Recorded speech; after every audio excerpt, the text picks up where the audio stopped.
Hi friends, welcome back. तो देखेंगे अभी हम Indian kids speech in parliament versus Pakistani kids speech in parliament. चलो, ये हर चीज एक चीज है कि जो इंडिया करता है उसको ये कॉपी जरूर करते हैं, क्योंकि आईपीएल का जिस तरह की ओपनिंग सेरेमनी या जो भी करते हैं उसको पूरा इन्होंने कॉपी करने की कोशिश की अपने पीएसएल के लिए।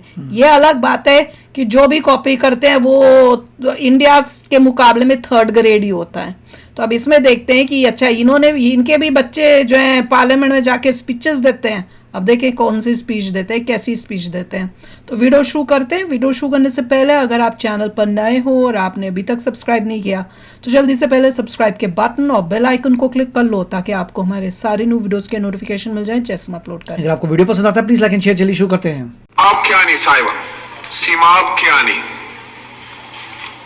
मेरा नाम सीमाब कियानी है और मेरा ताल्लुक इस्लामाबाद मॉडल कॉलेज बराए तालिबात इस्लामाबाद से है। जनाब स्पीकर, मुअज़्ज़िज़ असातिज़ाए कराम और तालिब इल्म साथियों, अस्सलाम वालेकुम। आज मुझे जिस मौजू पर लबकुशाई का मौका मिला है वो है चाइल्ड राइट्स, यानी अगर बच्चों के बुनियादी हकूक के बारे में बात की जाए तो बच्चों का सबसे पहला और बुनियादी हक तालीम है। जी हाँ, तालीम ही है जो इंसान को इंसान बनाती है। तालीम ही है जिसकी अहमियत से कौन वाकिफ नहीं, और ये तालीम दीनी और दुनियावी दोनों तरह की तालीम है। जनाब स्पीकर, तारीख गवाह है कि आपकी परस्तिश करने वालों ने आपको अपने काबू में ले लिया। और फिर क्या था, ऊपर देखा आसमान नजर आया, आसमान में चांद नजर आया, चांद में इंसान नजर आया। पूछा माजरा क्या है, जवाब मिला इंसानी तरक्की हुई है। नीचे देखा जमीन नजर आई, जमीन में समंदर नजर आया, समंदर में गहराई नजर आई, गहराई में इंसान नजर आया। पूछा माजरा क्या है, जवाब मिला इंसानी तरक्की हुई है। और यही तरक्की चीख चीख कर कह रही है, तालीम सिखाती है जीने का सलीका, और यही तालीम हमारा बुनियादी हक है, हमारे मुल्क के बच्चों का बुनियादी हक है। इसमें क्लैपिंग के बारे में तो समझ नहीं आता, बोलिए। जनाब स्पीकर, कानून नाफिज करने वाले इदारों ने नो योर राइट्स के नाम से एक किताब पब्लिश की है जिसमें साफ साफ लिखा है कि एज अ पाकिस्तानी सिटीजन बच्चों का पैदाइश के साथ ही उनका पहला और बुनियादी हक तालीम है। और हमारा आईने पाकिस्तान आर्टिकल 25A के तहत जमानत देता है कि पाकिस्तान के हर बच्चे को 16 साल की उम्र तक मुफ्त तालीम दी जाएगी। मगर इसके बावजूद फिगर्स के मुताबिक बहुत अफसोस से कहना पड़ता है कि पाकिस्तान में अभी भी 2 करोड़ बच्चे स्कूलों से बाहर हैं, और इस बारे में हुकूमत को इकदाम करने की जरूरत है। कौन सा स्कूल है? वेट करके क्लैपिंग मारो।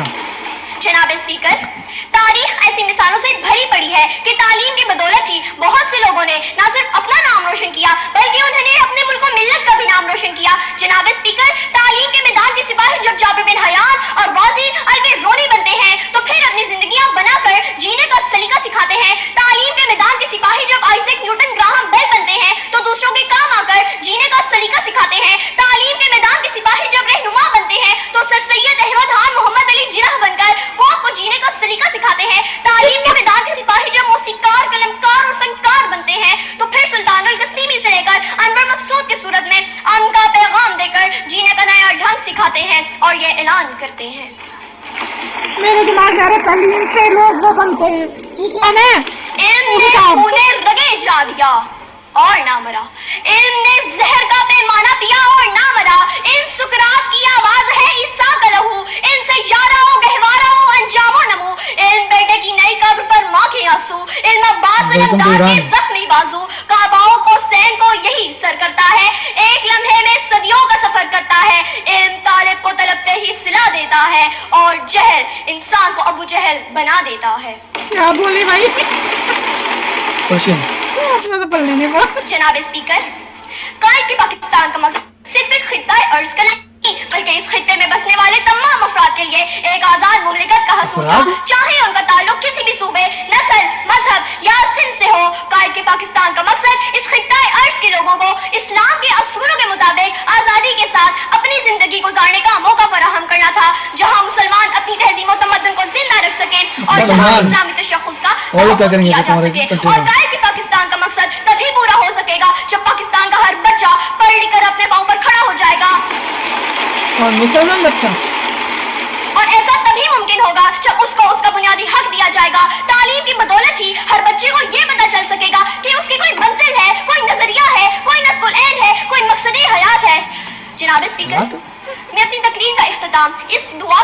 करती हूँ कि ऐ मेरे अल्लाह, हमारे मुल्क के बच्चों के दिलों में भी ऐसा ही नस्ल और ऐसा ही मकसद हयात का जज्बा डाल दे कि हर बच्चा हमारी मिल्लत के मुकद्दर का सितारा बन जाए।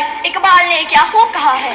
मैं वही तो कह रही थी, वो कौन है इनका टेररिस्ट जिसके पर कोई रिश्तेदारों को मारे हम शान कई देते हैं, कोई काबिल हो तो हम शान कई देते हैं, ढूंढने वालों को दुनिया भी नहीं देते हैं। शुक्रिया। क्या बोली रे भाई, पल्ले पड़ा। के राष्ट्रीय विजेता इन्हीं युवाओं की आवाजें हैं। इंडिया आज ये अपने मन की बात आपसे शेयर करना चाहते हैं। Awardees. सबसे पहले मंच पर आमंत्रण है महाराष्ट्र से श्वेता उमरे। आपसे निवेदन है कि कृपया अपने विचार प्रकट करें। She is one of the awardees. इसको मैंने देखा है, हमने शायद इसकी स्पीच शायद। मैं उस देश की नागरिक हूँ जहाँ छत्रपति शिवाजी महाराज और सम्राट अशोक जैसा राजा था। मैं उस देश की नागरिक हूँ जहाँ हर 50 मील पर रूप, पहनावा, मजहब बदल जाता था। मैं उस देश की नागरिक हूँ जहाँ डाल डाल पर सोने की चिड़िया को पाया जाता था। मैं उस देश की नागरिक हूँ जिसे अपने भूगोल के पहले इस ब्रह्मांड का भूगोल समझ आता था। A very frenetic morning to Honorable Prime Minister Sir, respected Minister Sir. This is Shweta Umre from Government Institute of Forensic Sciences, Rashtra Sant Tukadoji Maharaj University, Nagpur, Maharashtra. Today, I will be speaking on the topic connecting India economically, culturally and geographically. Now, when I look at this topic, I can see two aspects. The first aspect is how do we connect India to itself. The second aspect is how do we connect India to other countries globally. So when I talk about the first aspect, I really feel that India is already a connected nation. Now how? NASA has reportedly stated that the sound of the rotation of Earth is Om. And we have been worshipping Om, we have been worshipping landscapes, rivers, lakes since ages now, which states that our culture is born out of the geography of our country. Moving ahead to how culture is connected to the economy. When I talk on this, how can I not talk about the heritage tourism that we have, about Char Dham, about Golden Temple, about Haji Ali Dargah, about the beautiful churches of Goa. This heritage tourism generates revenue for our nation, and this revenue helps us build a better, a stronger economy. And that we have a stronger economy now, it is possible for us to reach to the portions of the country that are in the most remote areas. And this would lead to not only literate individuals, but educated individuals. And educated individuals of this nation would arise and develop a better and stronger culture, would arise and take care of the geography of their nation. And when this would happen, our India would arise. Talking of geography, when I see that people who drink water in Bengal, it comes from the Himalayas. The people who experience rainfalls in Mumbai are the clouds that are coming from Gujarat. And we have the second largest network of roads in the world, thanks to the 3% taxpayers of this country. 3%. Ahead, I would like to state how India is getting connected to other countries globally. India has always been rich in cultivable land, rich in heritage, and rich is amongst all of you beautiful youth people of this country. This is the reason why countries like superpowers want to come to us and invest on our land. This does not only bring pride and respect to my country, it also generates a very strong economical relationship with countries that are more developed than ours. This is how economical bonds form between two countries, and this is how we start understanding each other's geography. And when economy and geography of two countries mix, there is an exchange of cultures. We adapt their culture, they adapt our culture. With this, I would like to state that the only thing that the youth of India can do is to strengthen this connection that already exists within and inter-India. How can we do this? We can do this by taking active participation and understanding what our responsibilities and our duties towards our country, our nation, our people are. And the day we realize our responsibilities, the day we start working hard, the face of this nation will change. And let's do this. Let's hold our hands, work even harder, and let's do what India was born to do. To build love, to build respect, and to generate peace. I would like to end my say with the quote. जिस दिन तेरी फतह का परचम इस मिट्टी पर लहराएगा, जिस दिन तेरी फतह का परचम इस मिट्टी पर लहराएगा, क्या जमीन क्या आसमां ये हिंदुस्तान मिल जाएगा. With this, I end my say. जय हिंद. कमेंट सेक्शन में लिखना कि आप लोगों को दोनों में डिफरेंस क्या दिखा. डिफरेंस ये मैंने नोट किया, वो लड़की बोलती है मैं कॉलेज में हूँ, लग रही स्कूल की बेटी थी पाकिस्तान वाली। शी वॉज नॉट कॉलेज, वैसे लगता है इनके स्कूल को भी कॉलेज बोल देते हैं शायद। दूसरा, वो सिर्फ हमें चाहिए एजुकेशन, उसका पूरा टॉपिक उसी पे था, एजुकेशन। एंड इतनी अग्रेसिवली गुस्से में और था टेबल मार के एक छोटा सा बच्चा उस टाइप की एटीट्यूड से कर रहा था, वो देख के शॉकिंग लग रहा था। पोलाइटनेस, ह्यूमिलिटी, वो रिस्पेक्ट टुवर्ड्स एन एल्डर जो बैठे हुए हैं, सारे बड़े लोग बैठे हैं तुम्हारी एज से बड़े, उनके सामने तुम बोल रहे हो और किस तरह से बोल रहे हो, तो उसका एटीट्यूड देखा।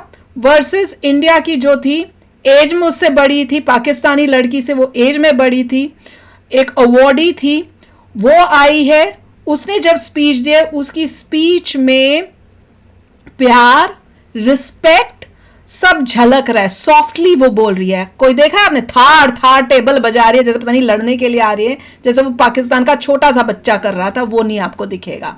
पाकिस्तान की लड़की जो थी, उसके दिमाग में सिर्फ मुस्लिम और हमारी राइट और पता नहीं क्या फालतू का गंद था।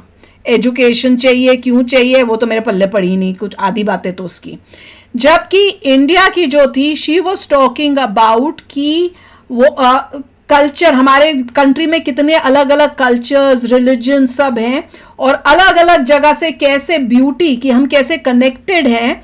कि एग्जाम्पल दिया कि भैया जो महाराष्ट्र में पानी बरसता है उसके बादल कहाँ से आते हैं, या जो नदी है वो ऊपर हिमालय से आके आ रही है। फिर वर्ल्ड के लिए हम लोग जो है वर्ल्ड के साथ पीस और कैसे मिलजुल के रहना है, उसकी वो बातों वो झलक रही हैं। वहां पे हो रहा है कि दुनिया के साथ और हमारे रिलेशनशिप्स सबके साथ अच्छे प्यार वाले वो, इंडिया तरक्की करे, हम मेहनत करें। वहां पे वो लड़की तो भैया एक तो रिलीजन और हमें एजुकेशन फ्री की मिलनी चाहिए, हमें क्यों नहीं मिल रही, हमारे ये क्यों है, वो उस एजुकेशन के टॉपिक पे थी, बस और कुछ नहीं था। और उसमें उसके जो लॉजिक थे, जो बीच में पता नहीं हम ऊपर चले गए, नीचे हमने चांद से देखा तो हमें क्या दिखा, वो तो मुझे कुछ समझ नहीं कि बोल क्या रही है। That was so illogical. देखिए, हर एक में पॉजिटिव्स हैं, नेगेटिव्स हैं, सब कुछ है, मगर पाकिस्तान की लेडी ने जो है सिर्फ उर्दू में बोला था। बच्ची लेडी नहीं थी, पाकिस्तान की बच्ची ने उर्दू में बोला था। हाँ। यहाँ पे हम अंग्रेजी और हिंदी का मिक्सचर दोनों बोला था, उसकी तो उर्दू थी पूरी। राइट, तो एक पॉइंट। और दूसरा जो है, पॉइंट्स अच्छे थे। मुझे टॉपिक पता नहीं, मेरे ख्याल से कोई टॉपिक दिया होगा जिस पे उनको बोलना होगा। इंडिया में जिस लड़की को बुलाया था उसको कोई टॉपिक दिया होगा कि आपको टॉपिक बोलना है, उसने मेरे ख्याल से टॉपिक बोला होगा। ज्योग्राफी के बारे में उसने कनेक्ट करने की कोशिश, इकॉनमी, तो मेरे ख्याल से there was some topic that she had to speak on, और उसके ऊपर उसने बोला है। क्या वो पूरा हिंदी में बोल सकती थी? आई गेस सो, बट उसने चूज़ किया English and Hindi, which but content जो था उसका अच्छा था। And it was well spoken English, ऐसा नहीं था कि वेल स्पोकन इंग्लिश नहीं है, हिंदी भी बहुत अच्छी बोली, इंग्लिश भी बहुत अच्छी बोली। और आज के टाइम अपना ट्रेडिशनल ड्रेस पे पहन के आई हुई थी, प्रॉपर उसने कॉन्फिडेंटली बोला, और उसने greatness of India and future of India and motivating youth कि भैया मिलके मेहनत करके देश को आगे बढ़ाएं, वर्ल्ड को एक अच्छी बेटर प्लेस करें, वो उसकी लैंग्वेज में था। इसमें तो अपनी सेल्फिशनेस दिख रही थी, बस पाकिस्तान मुस्लिम। थोड़ी छोटी लड़की की जिसने बनाई है स्पीच, वो थोड़ी लर्न करके आई थी, छोटी बच्ची लर्न करके आई थी, किसी ने उसे बताई थी speech, she was reading it basically by heart, रट्टा मार के। वो बच्चा लग रहा था, बच्चे के एज के हिसाब से वो स्पीच जो है वो ठीक नहीं मैच कर रही और थी। बच्चा जो था वो बच्चे की तरह नहीं था, वो बड़ा पंगे वाला था, वो जैसे बच्चा प्यार से और उस टाइप से बोलता है वो नहीं था, ये तो बड़ों की तरह जिस तरह से बोलते हैं ना उस टाइप का था। पर एनीवे, आप भी बताना कमेंट्स में कि आपको क्या दिखा इसमें। तो चलते हैं, मिलेंगे नेक्स्ट वीडियो में बहुत ही जल्द। Till then take care and bye bye. तो अगर आप मेरे इस चैनल पे नए हो तो जल्दी से सब्सक्राइब के बटन को हिट करो और बेल आइकन को क्लिक करो, ताकि आपको मेरा जब नया वीडियो मैं लगाऊं आपको उसके बारे में जल्दी से पता चल जाए।